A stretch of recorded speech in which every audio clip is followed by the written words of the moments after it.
Hello student, very warm welcome in Prachi foundation online classes. और student, जैसा कि मैं हमेशा सबसे पहले आपसे पूछती हूँ कि आप लोग कैसे हो और आपकी स्टडी कैसे चल रही है, तो आज भी यही पूछ रही हूँ, कैसे हो आप सब लोग और स्टडी कैसी चल रही है आप लोगों की। और मुझे उम्मीद है यार, आप लोग अगर यूट्यूब पे कुछ सर्च कर रहे हो तो सीधी सी बात है, आप पढ़ने आए हो तो आपकी स्टडी भी जो है वो बहुत अच्छी चल रही होगी। तो चलिए स्टार्ट करते हैं आज का लास्ट लेक्चर। मैंने सोचा था 5 लेक्चर बनाएंगे, लेकिन चलो सोचा मैं कि 4 लेक्चर में इसको पूरा कंप्लीट कर देते हैं। और ऐसा नहीं, मतलब एकदम समेटना नहीं है, सब कुछ बहुत अच्छे से क्लियर करना है। और हमारा जो चैप्टर है conservation of plant and animal और डीएवी के लिए स्पेशली ये डिज़ाइन हुआ है। और इसमें हम टॉपिक कवर करने वाले हैं red data book, endemic species, migration, reforestation and last topic recycling of paper। और मुझे उम्मीद है आपने lecture number 1, lecture number 2, lecture number 3 बहुत अच्छे से रीड कर चुके होंगे और साथ साथ रिवाइज भी कर चुके होंगे। तो चलो बच्चों, ज़्यादा समय हम लगाते हैं अपना स्टडी में और पहला हमारा टॉपिक कवर करते हैं रेड डाटा बुक। ठीक है बच्चों, अब सबसे पहले हम जान लेते हैं IUCN के बारे में कि भाई ये सबसे पहले IUCN क्या है। द IUCN यानी बच्चों international union for the conservation of nature and natural resources।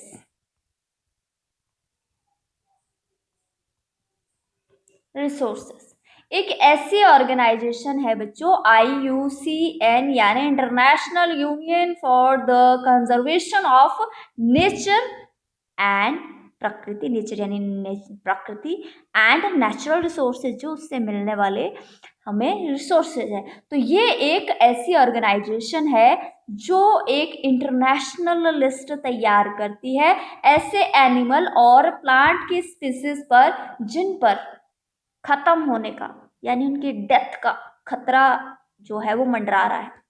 और ये लिस्ट पब्लिश्ड की जाती है रेड डाटा बुक के फॉर्म में। रेड डाटा बुक के फॉर्म में यानी रेड डाटा बुक है क्या, तो इसको हटा देते हैं। ठीक है, आप वीडियो पॉज करके आप लिख लो और आपकी बुक में भी सबसे ऊपर जो है वो दिया गया है, तो ज़्यादा टेंशन नहीं लेनी है कि हट गया यहाँ से। तो red data book, the red data book is a document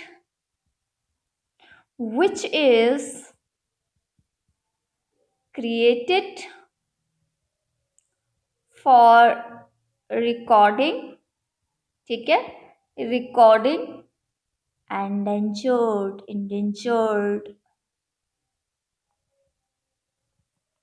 and rare, जो बहुत मुश्किल से स्पीसीज, प्रजातियां ऑफ किसकी, प्लांट्स, एनिमल्स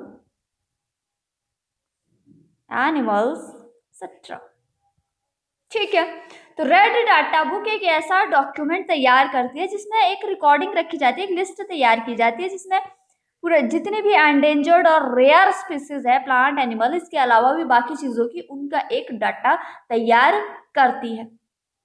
ठीक है, स्पीसीज को अलग अलग कैटेगरी में क्लासिफाइड किया जाता है on the basis of preserved risk of their extinction, यानी उनके खत्म होने का यानी उनके डेथ होने का जो खतरा है, परसीव्ड यानी उनके जो खत्म होने का यानी उनकी डेथ होने का जो खतरा है वो कितना है, इस आधार पर उनको क्लासिफाइड किया गया है। हर एक रेड डाटा बुक में एक सेपरेट इंफॉर्मेशन होती है एक स्पेसिफिक ग्रुप ऑफ एनिमल और प्लांट्स के बारे में, जैसे कि किसी में आपको रेप्टाइल्स के बारे में पूरी जानकारी मिलेगी, तो किसी में आपको इंसेक्ट के बारे में पूरी जानकारी मिलेगी। ठीक है, अब ये बुक्स डिफरेंट कंट्री में पब्लिश्ड हो रही है ताकि सभी को स्पीसीज और उनके होने वाले यानी उनके खत्म होने के वाले जो खतरे हैं, यानी वो जो स्पीसीज धीरे धीरे धीरे धीरे खत्म होते जा रही है, उनके ऊपर जो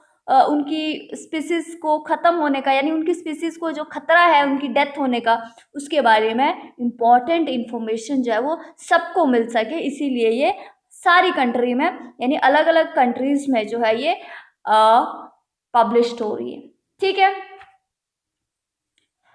अब बच्चों अगर यहाँ पर एक छोटी सी इन्फॉर्मेशन मैं आपको दे दूँ कि अगर आपको पूरा आपको लेक्चर चाहिए या पूरा सिलेबस अगर आपको चाहिए, कंप्लीट सिलेबस, ठीक है, यहाँ पर आपको सब्जेक्ट दे रखे सारा यानी ये सारे सब्जेक्ट का आपको पूरे नोट्स चाहिए, आपको प्रैक्टिस वर्कशीट चाहिए, तो आपको करना क्या होगा, करना कुछ नहीं होगा बच्चों, इस नंबर पे जस्ट आपको कांटेक्ट करना है या फिर आप मेल भी कर सकते हैं ptains13@gmail.com पे। यहाँ पर आपको पूरी इंक्वायरी आपकी जो भी है किसी भी चीज़ से लेकर वो आपको दी जाएगी। साथ में आपको पेन ड्राइव का जो कोर्स है वो एक मिनिमम चार्जेस में आपको अवेलेबल करवाया जाएगा। ठीक है, जिसमें आपको बैक एक्सरसाइजेस को जो बुक्स के आपके जितने भी बैक एक्सरसाइजेस है उनके सॉल्यूशन, बुक के अंदर के इनसाइड द क्वेश्चन के सॉल्यूशन, क्वेश्चन आपको बना के दिए जाएंगे,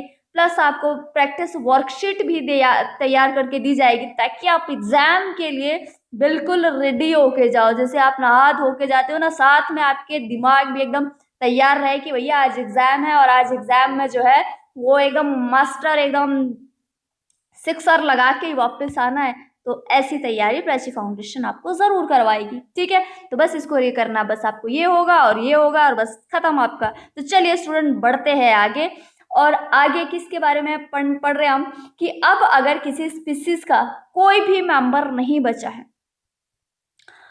कि कोई स्पीसीज है, ठीक है, कि अगर किसी स्पीसीज का कोई भी मेंबर नहीं बचा है और ना उसके भविष्य में होने की संभावना है कि फ्यूचर में वो हो सकता है, फ्यूचर में उसके वापस आने की कोई संभावना है, तो ऐसी स्पीसीज को एक्सटिंक्ट स्पीसीज कहा जाता है। यानी अब यह स्पीसीज पूरी तरह से खत्म हो चुकी है। एग्जाम्पल, अगर एग्जाम्पल की बात करें तो आगे हम आपको दिखाएंगे पैसेंजर पिजन भी एक इसका एग्जाम्पल है, डोडो भी इसका एक एग्जाम्पल है, और उन्होंने क्या बताया, पैसेंजर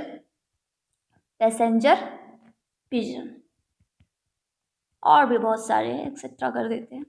ठीक है, अब अगर कोई स्पीसीज मान लो स्पीसीज प्रजाति किसी एनिमल की, किसी प्लांट की, ठीक है, भविष्य में अपने अस्तित्व का खतरे का सामना कर रही होगी, भविष्य में उनकी पूरी स्पीसीज रहेगी भी या नहीं रहेगी, यानी अभी वो पूरी तरीके से डिसअपियर नहीं हुई है, खत्म नहीं हुई है, पर हाँ उनके डिसअपियर होने का पूरा खतरा जो है वो बना हुआ है।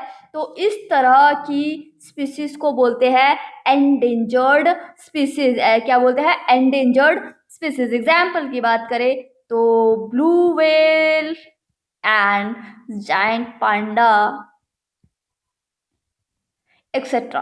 ठीक है, अब जब आने वाले कुछ ही समय में किसी स्पीसीज के खत्म होने का खतरा बहुत ज्यादा हो, ठीक है, तो उसको एंडेंजर्ड, जैसा हमने थोड़ी देर पहले भी पढ़ा है या अभी हम पढ़ रहे हैं, पहले हमने एक्सटिंक्ट पढ़ा था, अभी हम पढ़ रहे हैं कि जब आने वाले कुछ ही समय में स्पीसीज के खत्म होने का खतरा बहुत ज्यादा हो, यानी इससे पहले जो हमने एग्जाम्पल पढ़ा तो उसे एंडेंजर्ड स्पीसीज कहते हैं।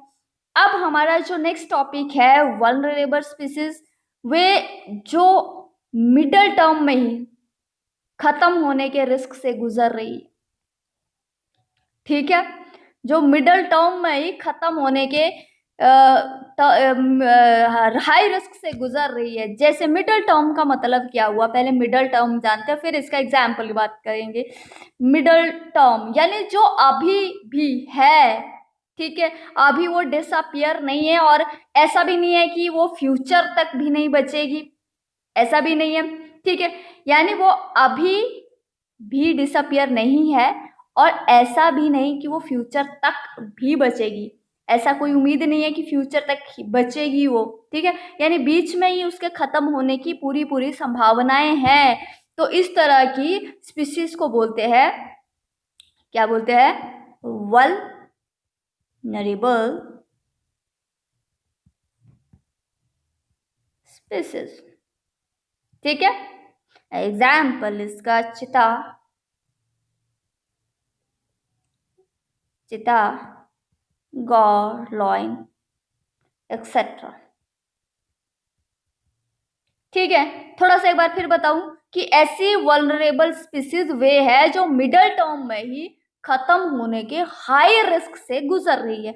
मिडल टर्म यानी जो अभी, यानी एकदम से डिसअपियर नहीं हो जाएगी अभी, यानी प्रेजेंट में एकदम वो डिसअपियर नहीं होगी, और ऐसा भी नहीं है कि वो फ्यूचर तक बची भी रहेगी, यानी बीच में ही उसके पूरी तरीके से खत्म होने की पूरी संभावना बनी हुई है। तो इस तरीके की स्पीसीज को बोलते हैं वल्नरेबल स्पीसीज, ठीक है। चलो बच्चों अब बात करते हैं एंडेमिक स्पीसी। एंडेमिक यानी found in a particular place, particular place. जैसे जैसे मलेरिया है ना बच्चों, malaria is endemic in many hot countries, ठीक है। तो जो किसी पर्टिकुलर एरिया में ही पाया जाता है, तो ऐसी स्पीसीज जो किसी पर्टिकुलर एरिया में ही पाई जाती है, जैसे किसी स्पेसिफाइड आइलैंड में, ठीक है, पर्टिकुलर हैबिटेट में, किसी कंट्री में, या फिर किसी वेल डिफाइंड जोन में। यानी कहने का मतलब ये है कि ये स्पीसीज वर्ल्ड के पर्टिकुलर एरिया में ही पाई जाती है, हर कहीं या किसी भी जगह में ये पाई नहीं जाती है। जैसे अगर हम बात करें ऑरेंज ब्रेस्टेड सनबर्ड की, जो कि एक एंडेमिक स्पीसीज है, ये साउथ अफ्रीका के साउथ वेस्टर्न पार्ट में लोकेट वियवान वेजिटेशन में पाया जाता है। उसी तरीके से अगर हम बात करें लॉयन टेल्ड मकैक की, तो ये भी एक एंडेमिक स्पीसीज है जो कि भारत के साउथ वेस्ट में वेस्टर्न घाट में पाया जाता है। ओके, चलिए आगे। अब बच्चों बात करते हैं एंडेमिक स्पीसीज के खत्म होने के बहुत सारे कारण हैं, ठीक है। और ये सारे कारण मैं सही बताऊं मैं आपको, ये ह्यूमन की जो एक्टिविटी है ना, ह्यूमन एक्शन, उसके कारण ज्यादा है। तो एंडेमिक स्पीसीज के खत्म होने के बहुत सारे कारण हैं, जैसे कि पॉल्यूशन किसके कारण होता है, ह्यूमन के कारण। नेचुरल डिजास्टर कह सकते हैं, ह्यूमन एक्शन ही इनके खत्म होने का मुख्य कारण है। तो चलिए एक एक करके 4 ऐसे कारण पढ़ते हैं जिससे एंडेमिक स्पीसीज जो है वो खत्म होते जा रही है। सबसे पहले हम बात करेंगे loss of habitat. Loss of habitat ये तब होता है जब एक इन्वायरमेंट को इतना बदल दिया जाता है कि कुछ जीव अब वहां पर जिंदा नहीं रह सकते, उनके रहने की जगह को पॉल्यूटेड किया जाता है, पॉल्यूटेड किया कर दिया जाता है, या फिर जंगलों को काट दिया जाता है। तो भाई ये कहाँ रहेंगे, जिंदा ही नहीं रहेंगे, ठीक है। तो पहला कारण ये है लॉस ऑफ हैबिटेट। दूसरा अगर हम बात करें ओवर एक्सप्लॉयटेशन तब होता है जब लिविंग ऑर्गेनिज्म का शिकार इस हद तक कर दिया जाता है कि उनकी पॉपुलेशन को, जो उनकी पॉपुलेशन है, खुद को बचाए रखने में कैपेबल नहीं होती। शुरुआत में भले ही वो बहुत ज़्यादा क्यों ना हो, क्वांटिटी में उनकी बहुत ज़्यादा क्यों ना हो, लेकिन धीरे धीरे इतना उनको परेशान कर दिया जाता है, इतना उनका शिकार कर दिया जाता है कि अब वो खुद का अस्तित्व फ्यूचर में बचाए रखने में सक्षम नहीं है। फॉर एग्जाम्पल पैसेंजर पिजन, जो कि नॉर्थ अमेरिका में इनकी काफी पॉपुलेशन थी, लेकिन लोगों ने धीरे धीरे इनको फूड के लिए बहुत ज्यादा मात्रा में इनका शिकार कर दिया, और अब ये जो स्पीसीज है, कितना प्यारा सा लग रहा है ना ये वैसे, ठीक है। तो अब ये जो स्पीसीज है वो कैसी है, डिसअपियर है। कैसे है, डिसअपियर। चले आगे, चलिए इंट्रोड्यूस स्पीसीज। अब बात करते हैं अपना थर्ड ऐसे टॉपिक के बारे में, किन टॉपिक के बारे में हम बात कर रहे हैं जिनके कारण ये एंडेमिक स्पीसीज खत्म हो रही है, कॉज के बारे में। तो तीसरा हमारा जो कॉज है, मेन कारण है, वो इंट्रोड्यूस स्पीसीज है। न्यू स्पीसीज होगा वैसे, इंट्रोड्यूस हाँ स्पीसीज है।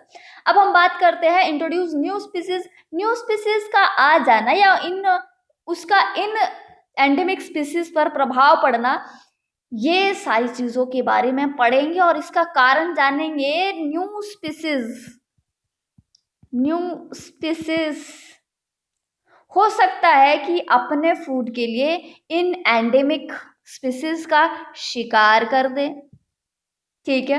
या इसके अलावा एक और कारण है, और वो है कि एंडेमिक स्पीसीज जिन रिसोर्सेज को जो एंडेमिक स्पीसीज थे, हो सकता है जिन रिसोर्सेज को अपने जिंदा रहने के लिए इस्तेमाल करते थे, या जो रिसोर्सेज के कारण वो जिंदा थे, अब जब न्यू स्पीसीज वहां पर आ गई, अब वो उन रिसोर्सेज का इस्तेमाल करेगी, ठीक है। रिसोर्सेज वहां पर उतने ही थे, लिमिटेड थे, लेकिन लोग वहां पर ज्यादा हो गए, तो धीरे धीरे क्या होगा, धीरे धीरे जो स्पीसीज है वो खत्म होने लगेगी। तो ये भी एक कारण है एंडेमिक स्पीसीज के खत्म होने का। नेक्स्ट हम पढ़ेंगे इकोसिस्टम डिस्टरप्शन। हमने ये इसी चैप्टर में हम बार बार पढ़ चुके हैं कि लिविंग ऑर्गेनिज्म का एक इकोसिस्टम होता है, जिस कारण वो एक दूसरे से लिंक्ड रहते हैं। उनके आपस में जुड़ने का कारण क्या हो सकता है, फूड चेन हो सकता है, पॉलिनेशन हो सकता है, क्योंकि पॉलिनेशन की प्रोसेस में क्या होता है कि इंसेक्ट बोर्ड के द्वारा वो कंप्लीट की जाती है, ठीक है। इसके अलावा प्लांट कई जानवरों को अपना बहुत सारा शेल्टर प्रोवाइड, यानी उनको होम प्रोवाइड करवाते हैं प्लांट, यानी जंगल, यानी ट्रीज। तो इनमें से एक की पॉपुलेशन भी अगर कम हो जाती है तो उसका सीधा असर दूसरे पे पड़ेगा। जैसे कि हमने बच्चों पहले ही पढ़ चुके थे कि अगर डियर का शिकार हो जाता है तो क्या होगा, लॉयन अपने आप कम हो जाएंगे। उसके बाद धीरे धीरे जो गली सड़ी चीजों को खाते हैं, स्क्वेंजर, इनकी पॉपुलेशन भी कैसी हो जाएगी, कम हो जाएगी। इंडियन गवर्नमेंट ने बच्चों, ये हटा दूं, ठीक है, ये हमने पहले भी लिख चुकी हूँ मैं से। अगर हम इंडियन गवर्नमेंट की बात करें तो इंडियन गवर्नमेंट ने प्रोजेक्ट टाइगर, नेचर कैंप, जंगल लॉजेस, कुछ ऐसे प्रोजेक्ट एंड प्रोग्राम स्टार्ट किया है जिनका मकसद वाइल्ड लाइफ के प्रति लोगों को अवेयर करना। इससे ना सिर्फ हमारी नेचुरल हेरिटेज सुरक्षित रहेगी, बल्कि इको टूरिज्म को भी बढ़ावा मिलेगा। समझ में आया कि बहुत ज्यादा जल्दी तो नहीं हो गया, ठीक है ना, समझ में आ गया। चलिए आगे बढ़ते हैं। माइग्रेशन। बच्चों माइग्रेशन जो है एक पीरियोडिक मूवमेंट है। क्या है, एक पीरियोडिक मूवमेंट है एक एनिमल की स्पीसीज की, एक बर्ड की स्पीसीज की, जो एक जगह से दूसरी जगह, जो वन प्लेस टू अनदर,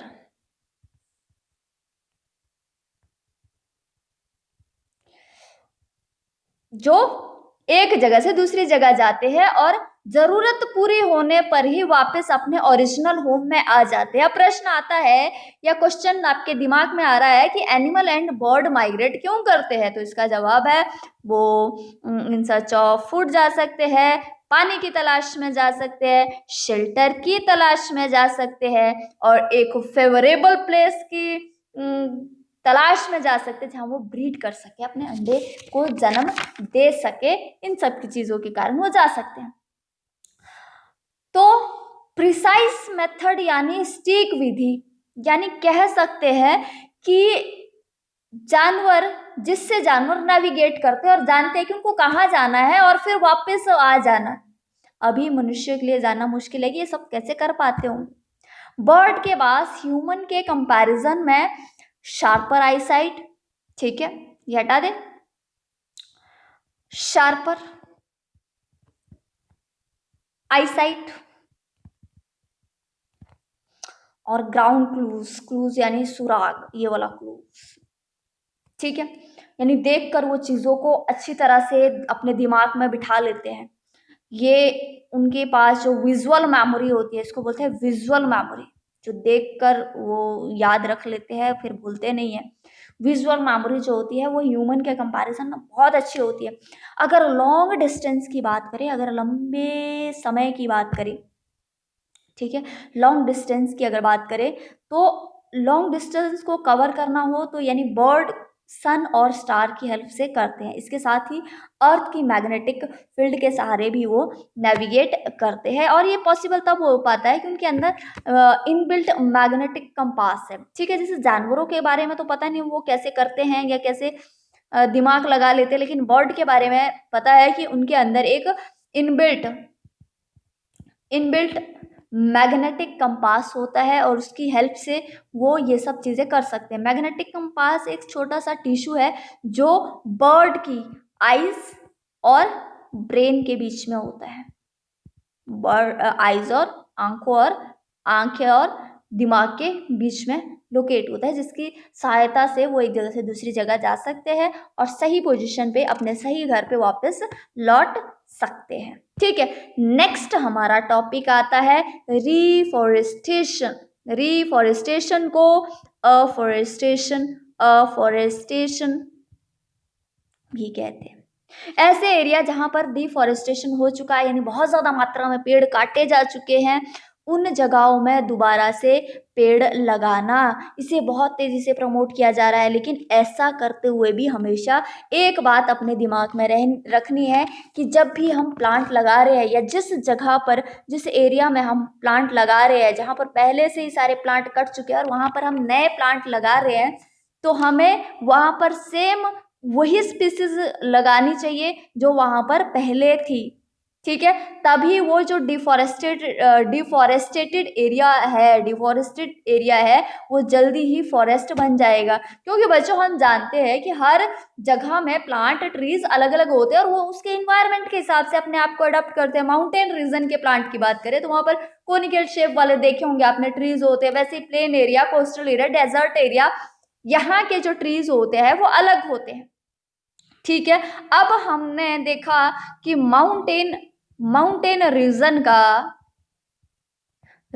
का एक एरिया जो है खाली पड़ा हुआ है, ठीक है, यहाँ पर खाली पड़ा है और हमने यहाँ पर प्लांट लगा दिया कोस्टल रीजन के।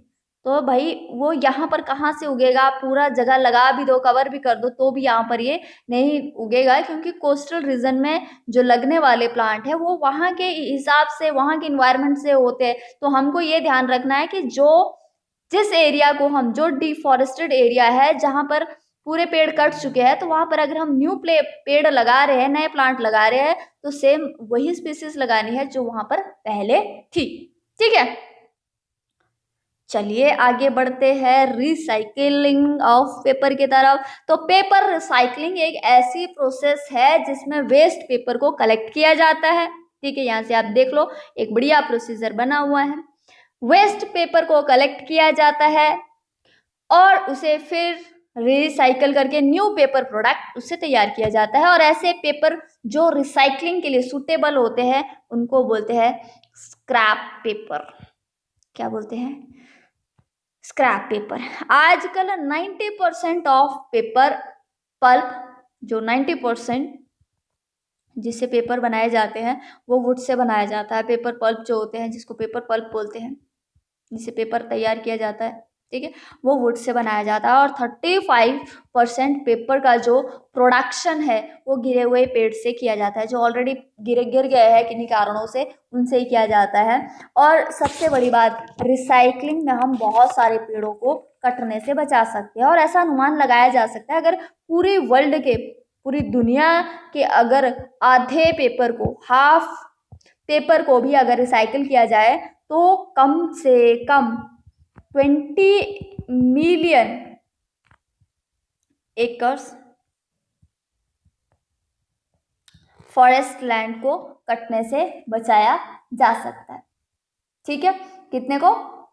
20 मिलियन एकर्स कितना होता है, उसको कटने से हम बचा सकते हैं। तो हम सभी को यार इस प्रोसेस में यानी रिसाइकलिंग की में पार्टिसिपेट करना चाहिए। पेपर का जो वेस्ट है वो कम से कम करना चाहिए और वेस्ट होने से उसको बचाना चाहिए, और जितना हो सके वो पेपर को क्या करना चाहिए, रीयूज करना चाहिए। तो हमारा चैप्टर, सच बोलो चैप्टर का नाम याद है अभी कि भूल गए हो? तो हमारे चैप्टर का नाम है conservation of plants and animal.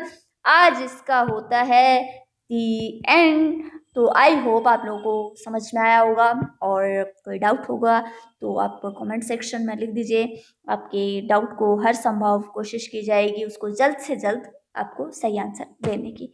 तो चलिए बच्चों, मिलते हैं नेक्स्ट चैप्टर में। तब तक आप पढ़ते रहिए, रिवाइज करते रहिए और एग्जाम के लिए पूरी मेहनत लगा दीजिए।